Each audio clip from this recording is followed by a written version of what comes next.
the penultimate session now. I'd like to welcome to the stage the COO of Hansa Security, I think it's called, AJ Kelkar, who's going to talk to us about customer intelligence marketing. Welcome, AJ. I have the singular opportunity of talking to you before your drink sessions, so I'm really sorry about that. A lot of you are right behind. I've been a backbencher all my life. Do you want guys come forward? Easier to relate. If at all anyone wants to come forward, welcome. A lot of people at the end. Please, happy to have you guys closer. Just give me a few minutes while I sort out my presentation.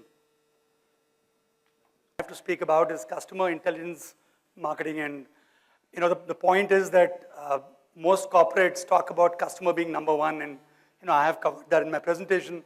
But how often do we as companies, how often do we actually have customers number one? How many of us can lay our hand on our heart and say that in the boardrooms, in the companies, the decisions that we take, do we really have the customer out there? It's not so easy. There are business decisions which get taken with enterprise as number one, right?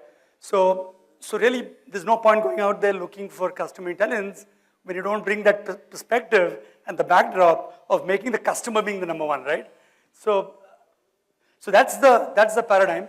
And I think the thought that I want to start with really is that, marketing is traditionally a lot about push, right? So a lot of us, all of us who've been in marketing, we've pushed messages to consumers for years and years. And so you're hearing about consumers not liking that. But all of this push is really about the fact that, you aren't going out there and looking to see how you can be more relevant with consumers, right? So can all of you imagine a world where marketing starts to transform from being a push-based activity to almost becoming a service, right? So how would it feel if consumers were to kind of relate to you because of the kind of things that you do with them, because they start to see it as a service, right? And I want to relate an incident while they get my presentation up. How many of you have credit cards?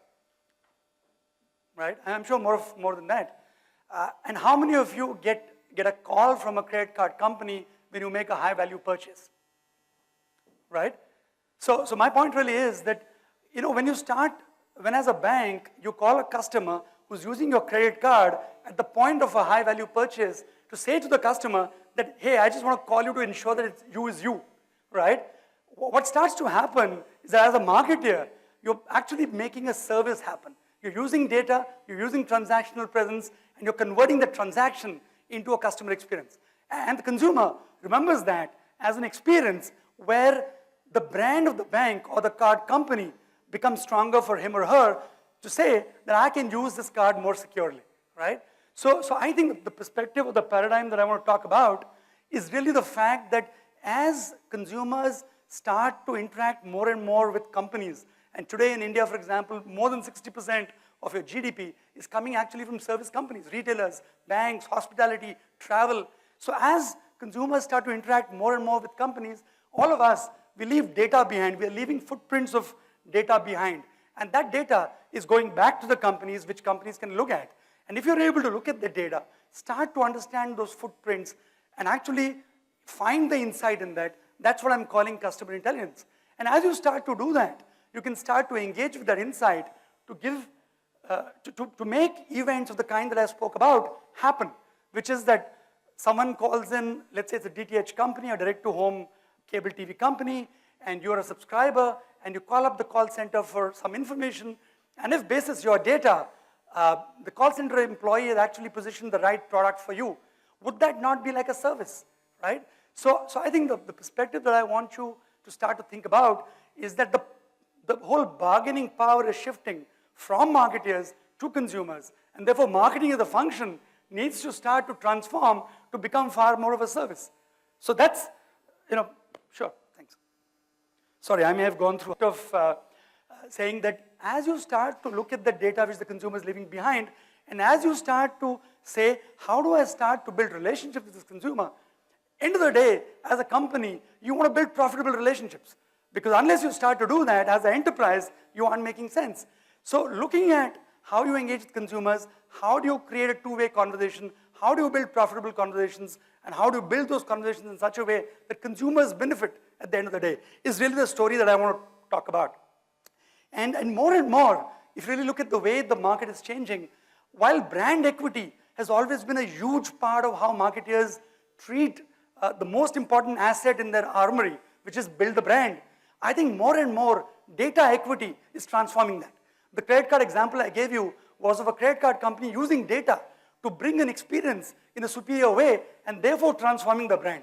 So how do companies who are sitting on petabytes of data, huge amounts of data, start to use that data very powerfully to try and transform customer experiences? Tesco has done that in the US.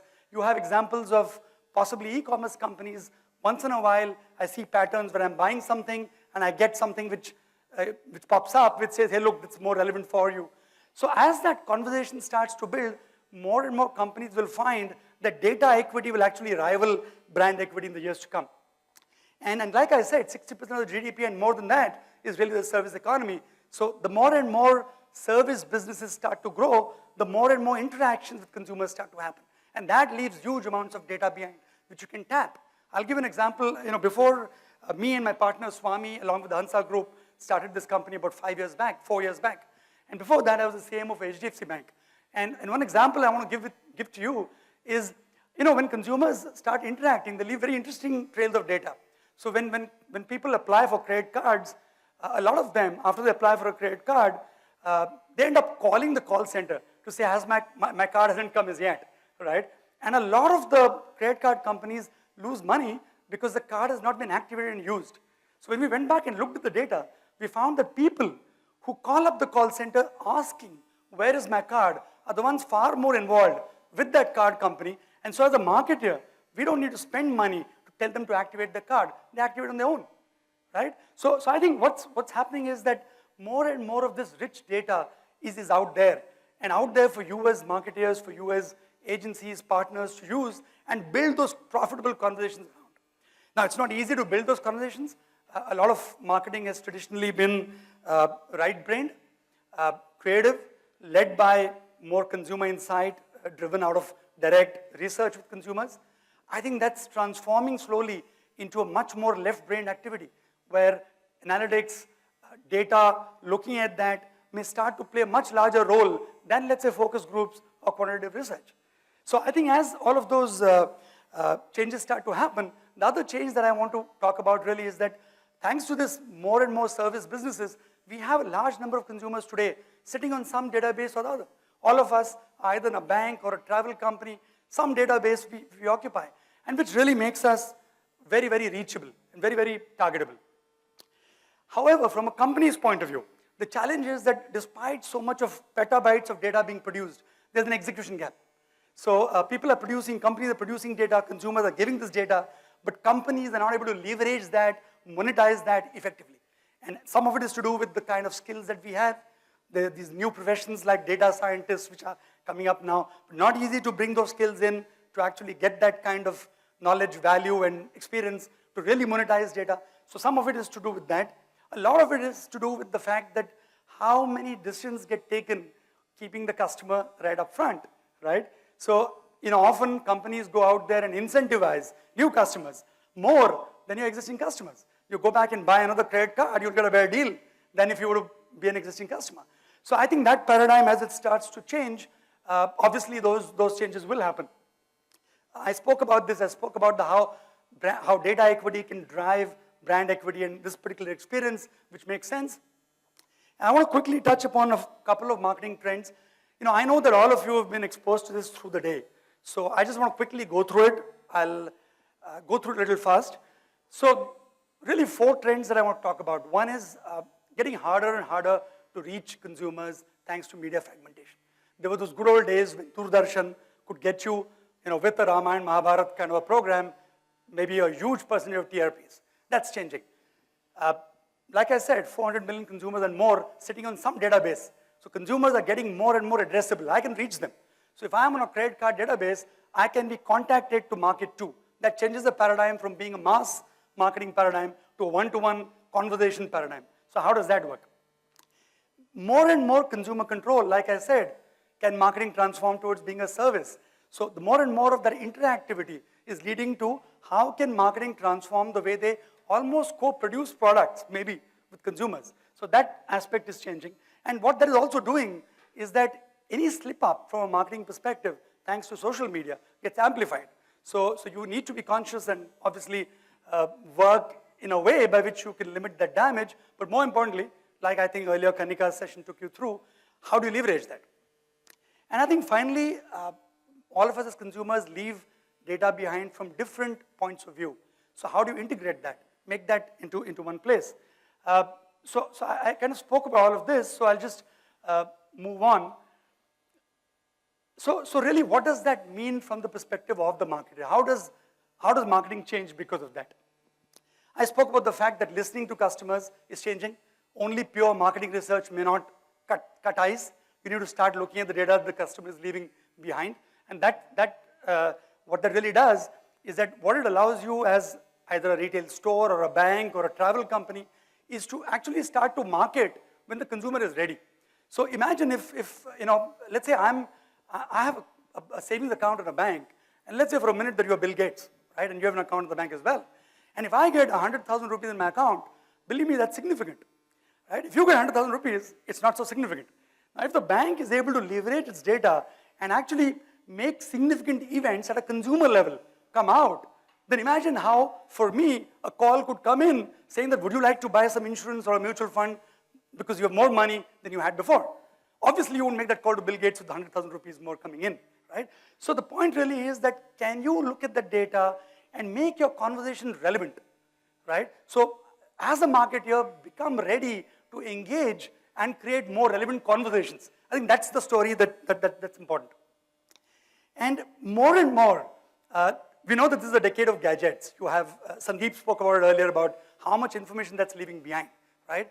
What it's also doing is that consumers are now displaying pull behavior, right? Which is that you can go back and analyze how a customer navigates your website and actually see which content is pulling the consumer more than other content, right? So pull behavior is very different from push behavior. So I think this is the journey where as marketers, understanding that pull behavior becomes critical.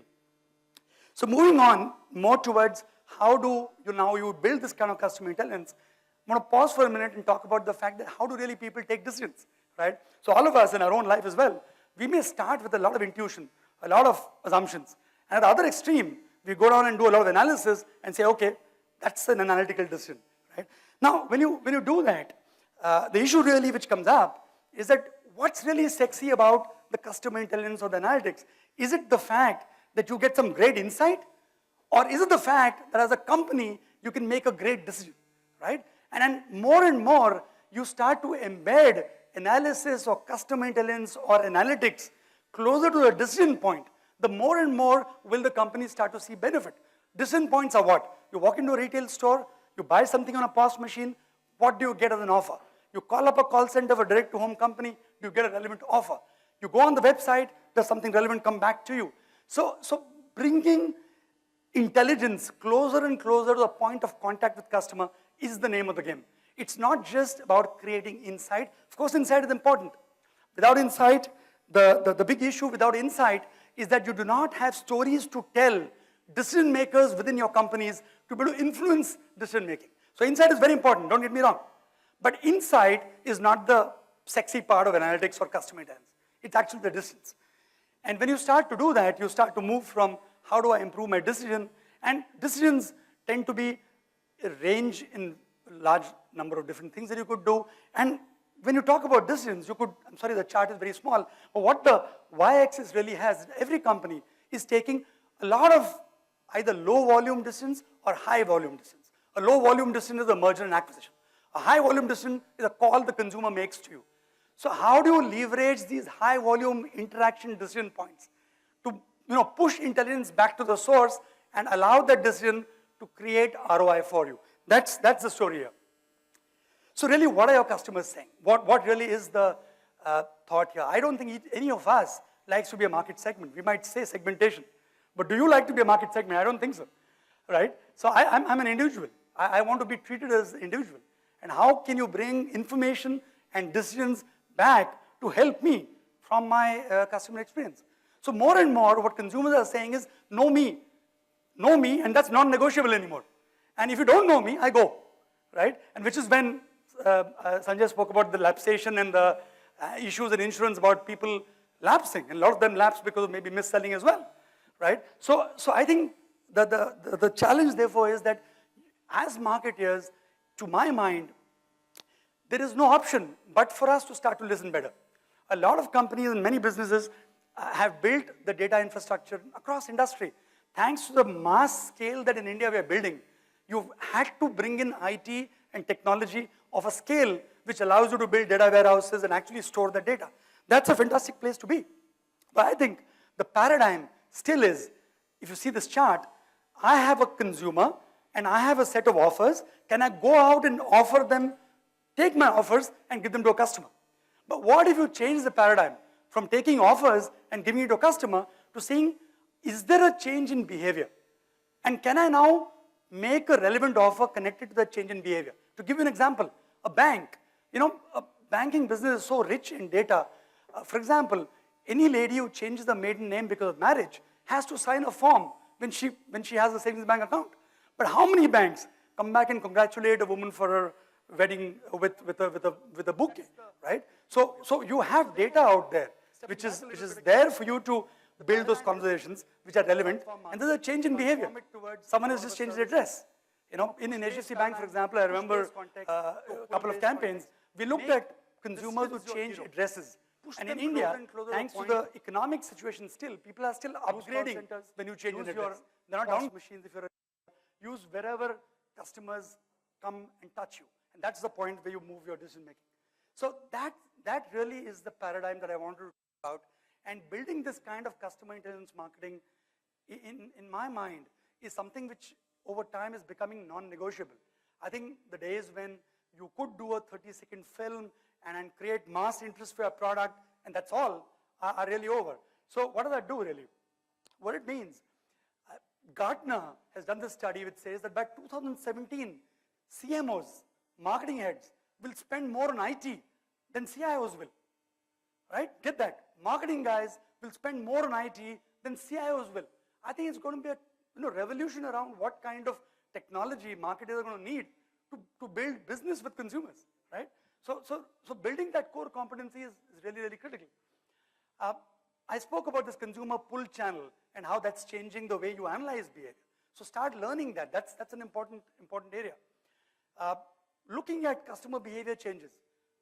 Behavior changes are more important than no change, right? Spot them and take action around them.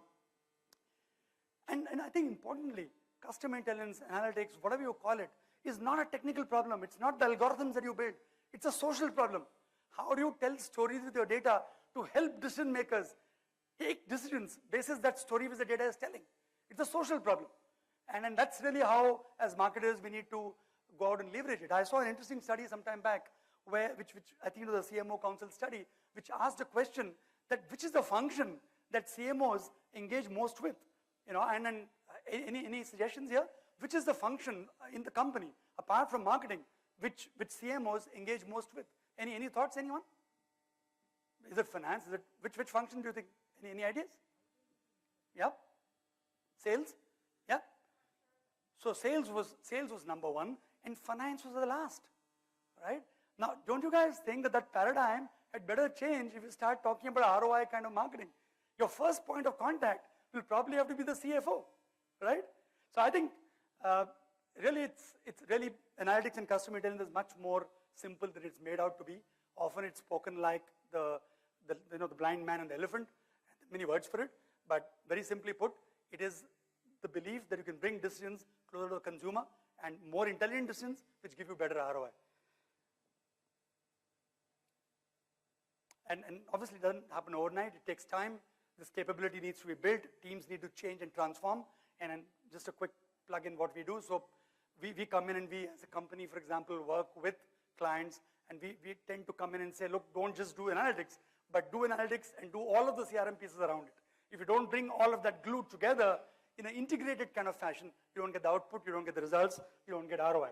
So that's really what I wanted to talk to you about, and I hope a lot of you do a lot of customer intelligence and do it without doing analysis as paralysis. Any questions? I think I've gone through like an express train, so we either have a lot of time and no questions, or Any questions or okay, thank you.